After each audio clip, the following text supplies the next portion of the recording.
Congolais, Congolaises, chers compatriotes, bonjour. 18 décembre 1998, 18 décembre 2019. Cela fait 21 ans. Jour pour jour, que Sassou Nguesso ordonna l'exécution systématique des jeunes âgés de 18 ans et plus dans les quartiers sud de Brazzaville. Bakongo, Makelekele. Les générations futures douteront que de telles choses aient eu lieu dans notre pays. Congolais, Congolaises, chers compatriotes, dans notre pays, souvent, on est victime du manque de débat politique. Le débat politique fait partie de la vie démocratique. Or, dans notre pays, depuis l'arrivée au pouvoir de Sassou Nguesso, après avoir fait un coup d'État en 1997, après avoir abrogé unilatéralement la constitution issue de la conférence nationale souveraine, Sassou Nguesso a installé dans notre pays la terreur, la dictature.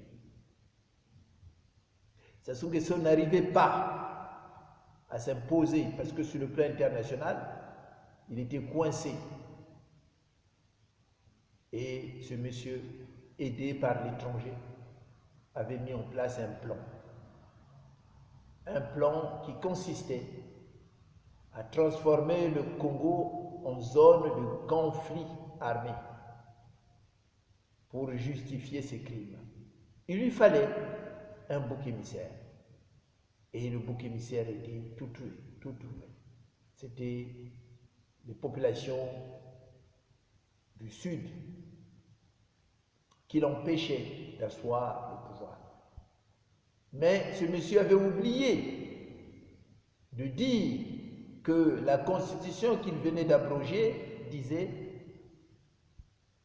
en cas de coup d'État, le peuple doit organiser une désobéissance civile. C'est ce que beaucoup avaient compris et nombreux résistaient.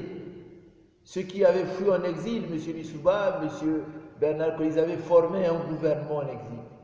Donc, Sassou était vraiment en difficulté. Il était en difficulté. Donc, il lui restait qu'à déclencher les hostilités pour montrer qu'il y avait deux camps, deux belligérants qui se battaient. Donc, il fallait, pour effacer sur la scène politique les Kolela, les Lissouba, il fallait mettre en place un cheval de Troie. Et il avait bien trouvé, et c'était M. Ntoumi. Donc, en 1998, Sassou Nguesso va déclencher les hostilités. Ces troupes vont rentrer dans Bakongo, Makelekele. Ils vont exécuter sommairement, systématiquement, tout mâle âgé de 18 ans et plus. La répression était systématique. Les morts se comptaient par milliers. Les cobras ont exécuté rue par rue, parcelle par parcelle, quartier par quartier, arrondissement par arrondissement.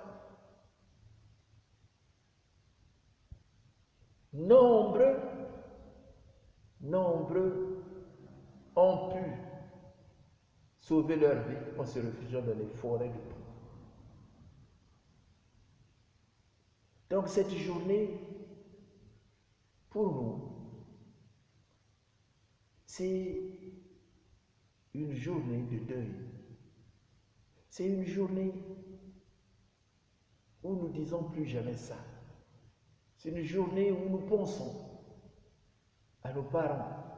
Parce que tout un chacun à Bakongo a perdu, à Bakongo, a perdu soit un parent, un ami, un frère, un cousin.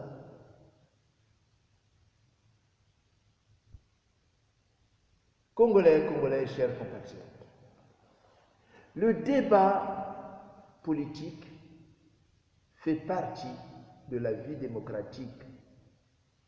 Je répète, le débat politique fait partie de la vie démocratique. Or, dans notre pays, ce dernier est trop absent depuis que Sassou Nguesso a pris le pouvoir.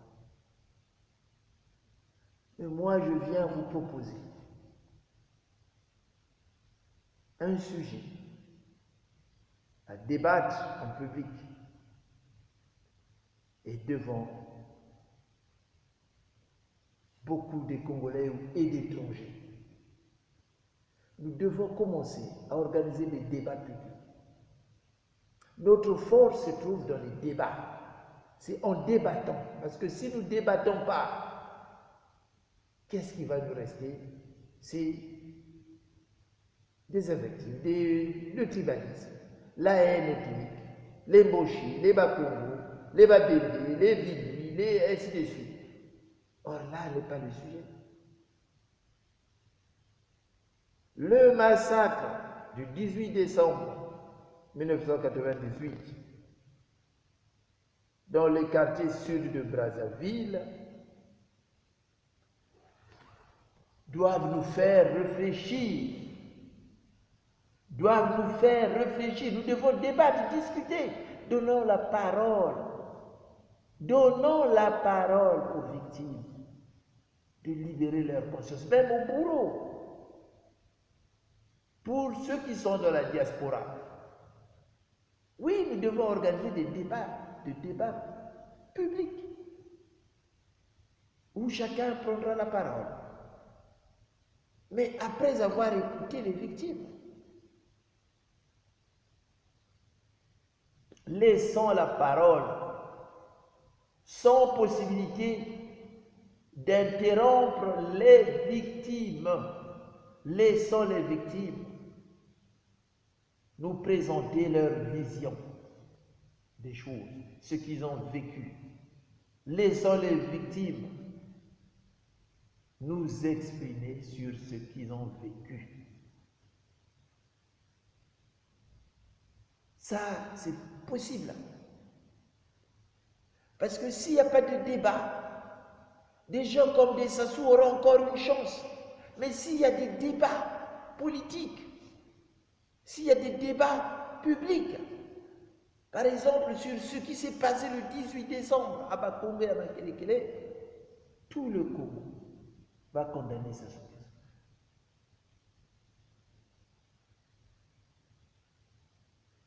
Congolais, Congolaises, chers compatriotes, évitons de ramener tous ces problèmes au tribalisme. Évitons de ramener tout au tribalisme. Le massacre du 19 décembre, au-delà du tribalisme, a ses vraies causes. Cherchons les vraies causes. Sassou Nguesso a exacerbé le tribalisme, a instrumentalisé le tribalisme. Le tribalisme, c'est pour cacher les vraies raisons du massacre du 18 décembre 1998. Parce que ces plans ont été préparés. Les militaires faisaient des entraînements. Au sein même du PCT, dans le système, même dans le gouvernement, il y avait des ressortissants de poules. Mais pourquoi ces ressortissants de poules n'ont pas fait fuiter l'information pour sauver de l'heure, pour qu'ils ne soient pas surpris le 18 décembre? Personne ne l'a fait. Les Mbouba étaient là-bas, les Adélaïde Mouani étaient là-bas, les Elo Mampouya étaient là-bas, les Michel Mampouya étaient là-bas. Mario Manziba, il se dit que oh, sa mère, il se dit que sa mère est du Poul. Il était le directeur de cabinet de Lekunzu. Lekunzu à l'époque était ministre de la Défense. Donc le ministère de la Défense était au courant de l'opération. Pourquoi Mario Manziba n'a pas fait fuiter l'information pour faire sauver ses parents qui étaient à Boko? Pourquoi? Moi j'ai connu M. Mario Manziba, il venait chez M. Kimbembe Hippolyte. J'ai connu M. comment on appelle, M. Ngolo. Il venait voir M. Hippolyte Kimbembe dans la rue Condorcet. Dans la rue Condorcet, à Bakongo. Mais M. Kimbembe Hippolyte a été surpris à Bakongo. Il a été abattu comme un chien devant ses enfants. Donc, au-delà du tribalisme, il faut éviter l'émotion. Parce que si on se met dans l'émotion, tout a les mochis, a les machins. Et pourtant, Morel, qui a mené les opérations, qui est rentré à Bakongo avec des cobras, il était sorti, tout le monde l'a vu vers la glacière. Il tirait sur tout ce qui bouge. Morel est du Poul. Il se dit du Poul. Je ne sais pas s'il est du Poul, parce que commettre des actes comme ça, au ressortissant du Poul, je pense qu'il y a problème. Hein? Je ne sais pas si vraiment ce monsieur est du Poul, parce que les Morel, pourquoi ils n'ont pas fait fuiter l'information aux populations du Poul? Évacuer le 18 décembre, ne restez pas là. Beaucoup de gens ont été surpris. Beaucoup de gens étaient morts. Donc évitez de ramener ce problème au tribalisme, c'est trop facile. Nous devons chercher la vérité. Pourquoi ça? C'est en débattant qu'on trouvera les vraies raisons. Au-delà du tribalisme qu'on nous nourrit, l'urbanisation du Congo s'est faite en brassant les populations diverses. Je répète, l'urbanisation des grandes villes du Congo, Brazzaville, Pointe-Noire, Dolisie, même les départements, l'urbanisation se fait en brassant les populations diverses d'origine. Je répète, nous, au Bichikadra, on le répétera, le Congo c'est une mosaïque humaine, que ça plaise ou pas. Je vois qu'il y a des gens maintenant qui ne m'adressent plus la parole. Voilà, nous on n'est pas en train de diviser les Congolais, on dit la vérité. Beaucoup de Congolais que je connaissais, dès qu'on a dit que le Congo c'est une mosaïque composée de populations issues de la population locale, nombreux ils me voient, ils ne me saluent plus. Je m'en fous. Mais c'est une vérité historique qui est cochée dans les livres. Voilà, le Congo c'est une mosaïque humaine composée de Congolais issus de la colonisation et de populations locales. C'est une vérité, c'est notre histoire. En disant cela, je ne dis pas qu'on puisse séparer les gens, qu'on puisse chasser les gens. Mais on dit qu'il faut qu'on puisse savoir.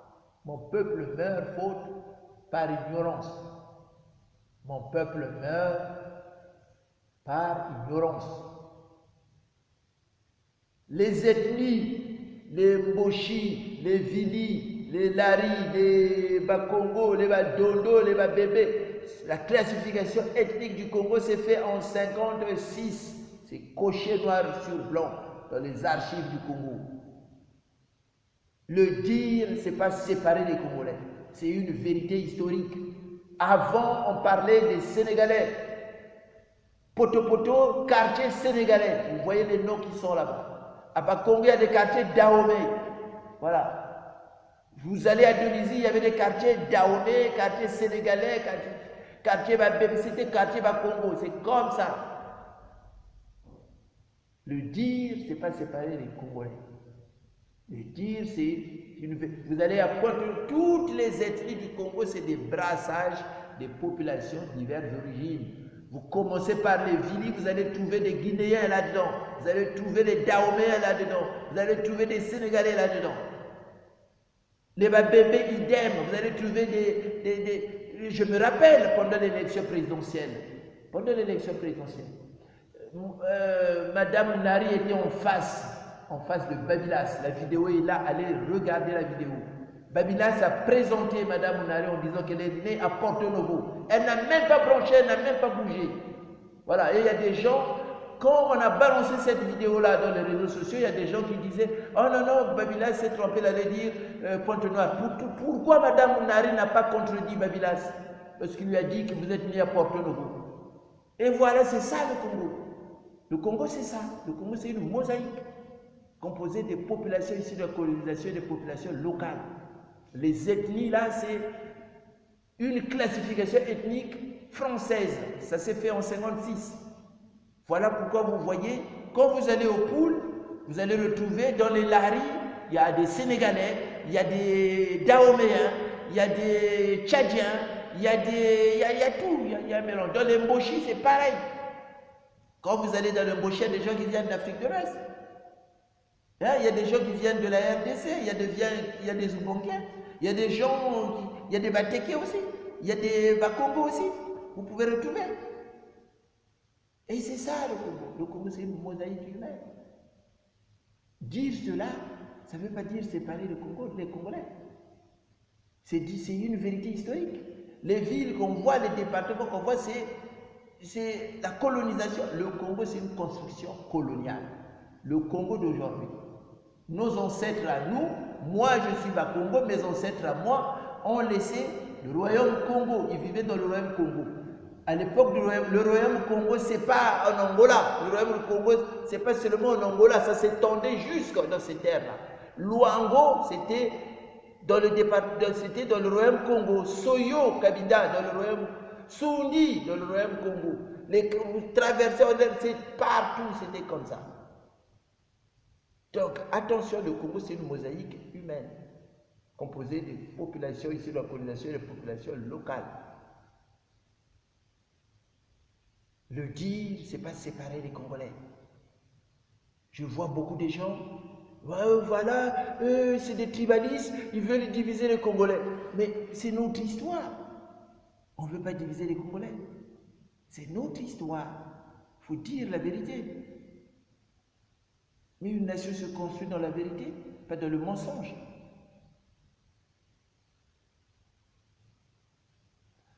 Congolais, Congolaises, chers compatriotes. Donc, le problème du 18 décembre 1998 doit faire l'objet d'un débat public. On doit chercher la vérité. Pourquoi ça? Pourquoi Sassou a attaqué les populations du Sud? Pourquoi Sassou a massacré les jeunes, maison par maison, quartier par quartier, rue par rue? Il faut en débattre. On aurait tort, tous, de réduire les exécutions systématiques du 18 décembre à Bakongo et à Makelekele aux tensions ethniques opposant un Nord, Mboshi pro-français, et un Sud, Bakongo anti-français. On aurait tort. Si vous voyez, regardez par exemple la population congolaise qui se trouve en France. Mais ceux qui sont majoritaires, c'est les gens du Sud. Et ceux qui ont la nationalité française, en majorité, c'est ces gens-là. C'est ceux-là qui prennent la nationalité française. Bien que il y a certains Bakongo par rapport à l'histoire, par rapport aux exactions subies, ils sont un peu réticents d'avancer jusque-là.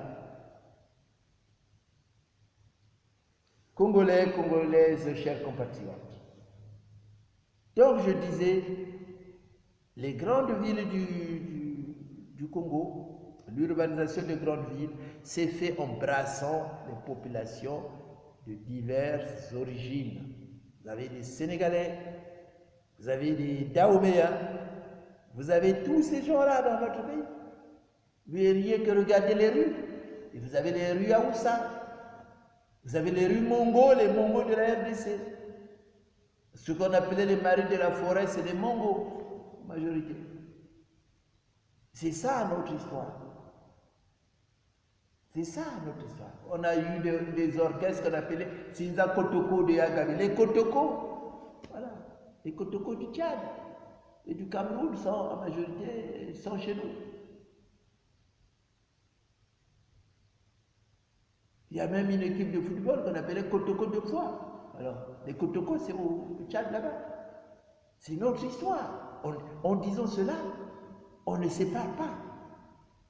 On veut montrer aux gens qui sont ignorants, on est condamnés à vivre ensemble. Donc, il ne faut pas ramener ce que ça soit fait le 18 décembre 1998 à un problème ethnique. J'ai suivi une vidéo où M. William Ota était un peu choqué. Il disait qu'il était parti voir Sassou par rapport à ce qui se passait dans les partis sud. Parce que lui, il s'est retrouvé par malchance dans les partis sud. Donc il a vu Sassou, il a dit il faut que ça arrête ça. Mais qui l'a combattu? Mais c'est Mvouba. Il le dit lui-même dans la vidéo, c'est Mvouba. Mvouba lui a dit qu'il est en train de mentir. Et c'est des gens comme ça que les gens du Sud disent que non, il y a des gens du Sud qui sont là-bas, les Mvouba. En politique, il n'y a pas de sentiment. En politique, il y a des intérêts.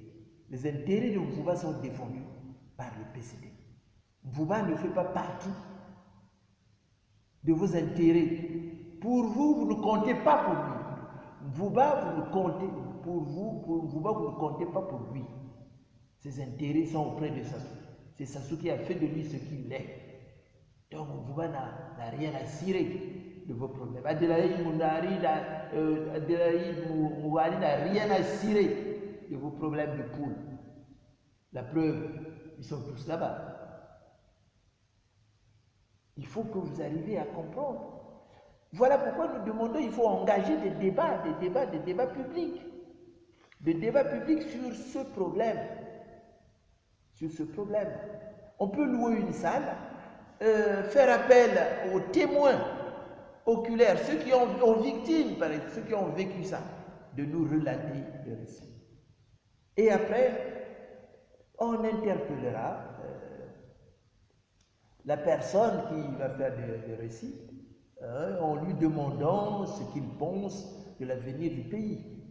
Et après, nous tous, on peut réfléchir pour donner une solution, voilà, pour que plus jamais ça dans l'avenir.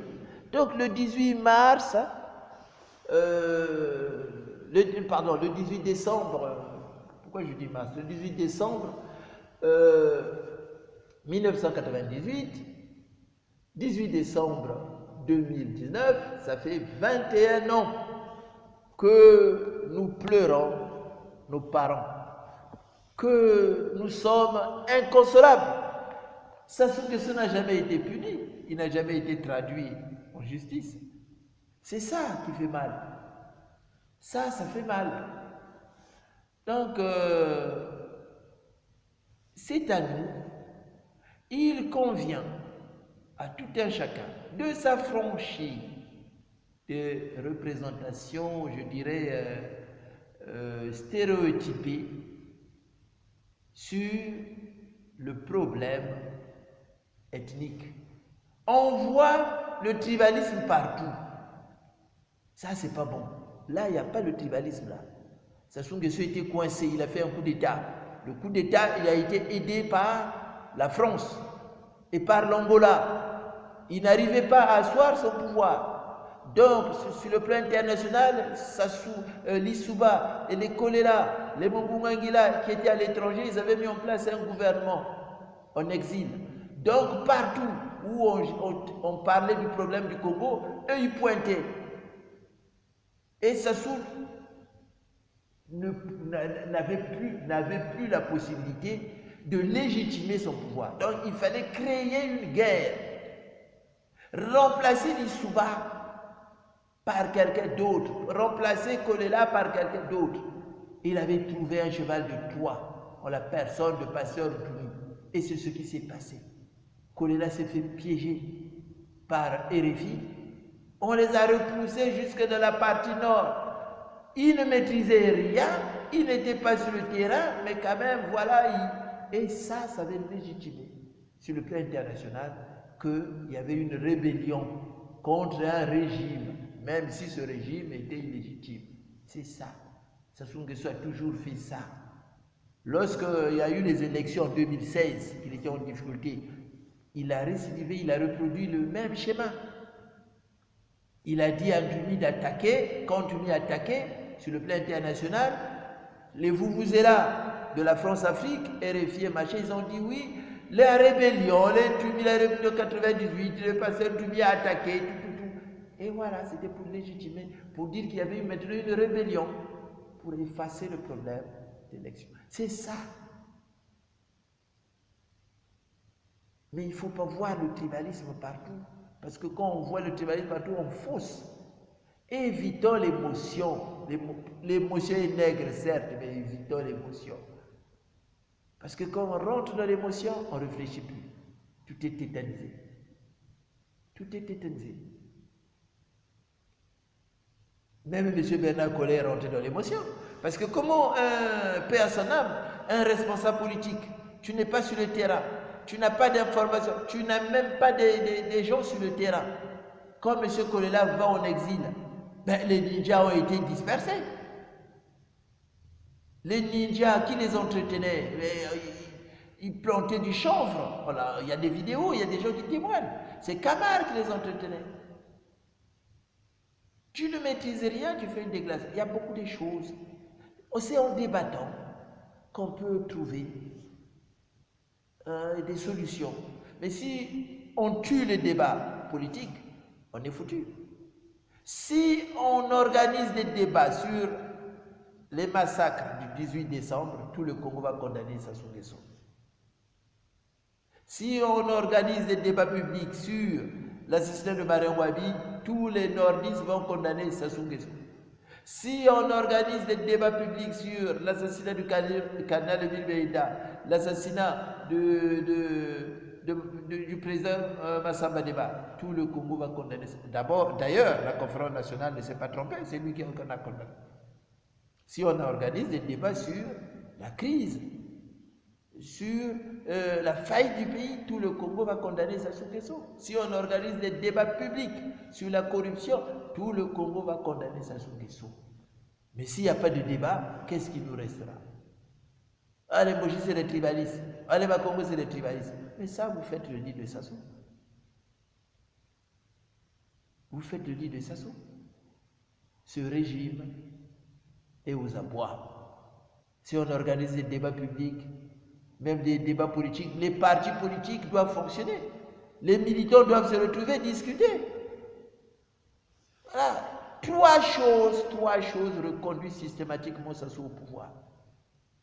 Ces trois choses-là, on n'a jamais réussi à résoudre cette équation. La première chose, Sassou Nguesso maîtrise les listes électorales. La commission électorale indépendante, Sassou Nguesso la maîtrise. Sassou Nguesso a tous les moyens de l'État, médias, la police, l'administration, la justice. C'est Sassou Nguesso qui a le monopole de la distribution des cartes d'identité et des cartes d'électeurs. Tant qu'on ne va pas résoudre ce problème, on n'ira nulle part. L'opposition ne résout rien. Mais organisez au moins des débats. La diaspora qui est le cerveau encore en activité du Congo, la diaspora fuit les débats. La diaspora préfère aller boucouter. Là, Sassou Nguesso vient de débloquer l'argent pour que Mbéri Martin puisse avancer vers le monologue. Tout s'agite. Tout s'agite. Mais si Sassou Nguesso veut organiser une conférence nationale souveraine, pourquoi pas? Mais pas un monologue. Pas de dialogue inclusif. On a vu le dialogue des Vaux, on a vu le dialogue des Sibiti, on a vu le dialogue de Dolisie. Congolais, chers compatriotes, organisons des débats politiques, publics. Organisons des débats. On invite les gens, notamment sur la conférence. On organise, sur le dialogue, là, on organise un débat public. Quels sont les avantages en allant au dialogue de mairie? Quels sont les inconvénients? Il y a plus d'inconvénients que d'avantages. Si dialogue doit se faire, mais quel dialogue? Quelle forme le dialogue va prendre? On n'a pas besoin de dialogue. Dialogue, c'est deux opinions diamétralement opposées. Dialogue, c'est deux. Dia, c'est deux. Mais nous, on a besoin d'une concertation, d'un débat. D'un débat. Chacun fait des propositions. Chacun dit ce qu'il pense du pays. Il fait des propositions et il va se dégager un consensus, on vote. C'est ça que nous voulons. Mais nous ne voulons pas un dialogue. Voilà ce que j'avais à partager avec vous. Donc, sur cette histoire du 18 décembre 1998, organisant des débats publics, évitant de ramener tout au tribalisme, parce que là, il n'y a pas de tribalisme là-dedans. Les gens du Poul étaient avec Sassou. Les Mbouba étaient là-bas. Mais pourquoi ils n'ont pas fuité l'information pour sauver les populations du Poul? Dire, quittez là-bas le 18, qu'il n'y ait personne à Bakongo et Makeleke. Pourquoi ils n'ont pas fait?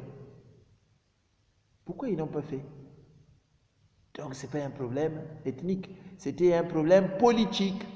D'où il faut organiser des débats politiques. Sassou voulait asseoir son pouvoir. Et c'est ce qu'il a fait en 98. En 2016, il était en difficulté. Il a été battu. Éliminé dès le premier tour, qu'est-ce qu'il a fait? Il a dit à Ntumi d'attaquer. Quand Ntumi attaquait, c'était foutu pour nous. Les armes sont sorties.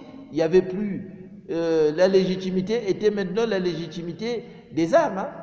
La légitimité populaire avait volé en éclats. Et c'est ça. Mais si on n'organise pas de débats publics, on va se perdre. Voilà ce que j'avais à partager avec vous. Merci, au revoir, à bientôt. Ciao.